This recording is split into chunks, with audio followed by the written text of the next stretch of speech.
Today, I would love to share with you one of my best topic is virtue.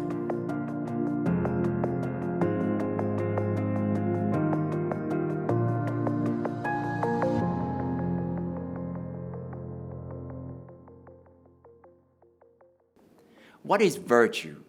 And what is the life of a virtuous person?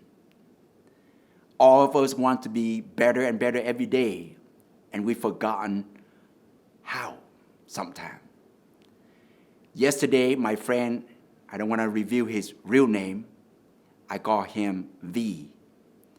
Mr. V, he's a drug addict. He had a 9-year-old daughter. At the end of the program called 8 Steps of Spiritual Anonymous, I asked him, "What do you wish for your daughter?"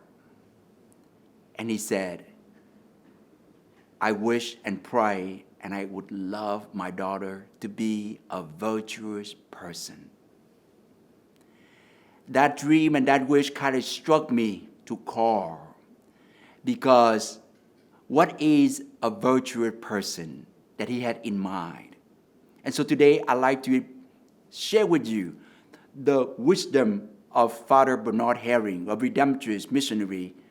He passed away a few years ago. He wrote so many books, but this is one of the last books that he wrote, called The Virtues of an Authentic Life, a celebration of spiritual maturity. What is a virtue? Virtue is a form of competence that enables us to grasp the melody of life as a whole and to arrive at the basic option for good that brings all of our thoughts, desires, and action to maturity. Have you ever thought about virtue is competence? Why virtue? Virtue is a much more comprehensive and profound sort of competence than professional or relationship competence. In fact, virtue guarantees that our personal life, our life with others, and even our death will be completely meaningful. Means that if we have virtue, we yearn and long and become a person who always wants to achieve 3 things in life: the good, the true, and the beautiful.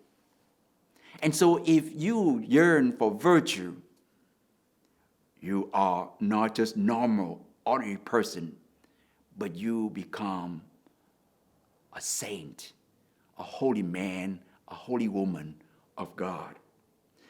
What happened without virtue? Without virtue, men and women are good for nothing and public dangers. Can you imagine that? Like you give a knife to a person who doesn't know how to use a knife. That knife could cut himself or herself. Where do virtues come from? Here, Father Bernard Herring said, virtue is not just an abstraction. It lives and wants to be lived. Virtue is like love. Love lives within us, and love wants to be lived, wants to be expressed in our life. In each one of us, my brothers and sisters, we are created in the image and likeness of God. We heard of that so many times. But what does that mean? Because God is holy, merciful, and perfect, right?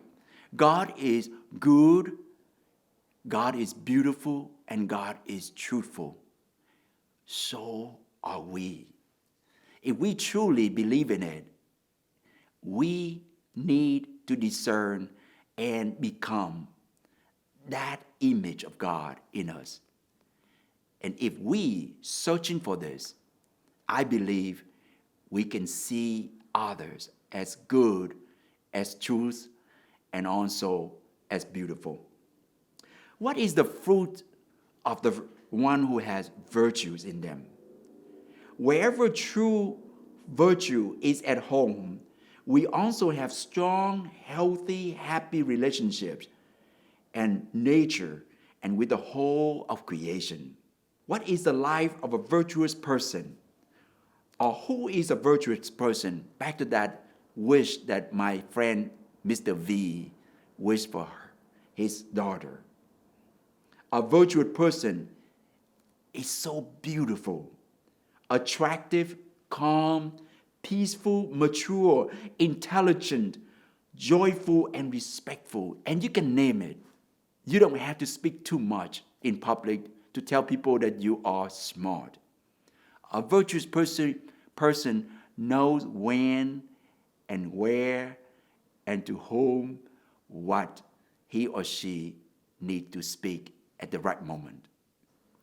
Those who practice virtue never get bored. Like I remind myself all the time, go into a seminary not to study to become a priest, but to become a saint. I invite you, whoever you are, whatever vocation you choose for yourself, not married to become a husband or a wife or a parent, but to become a saint, a holy one of God and for all.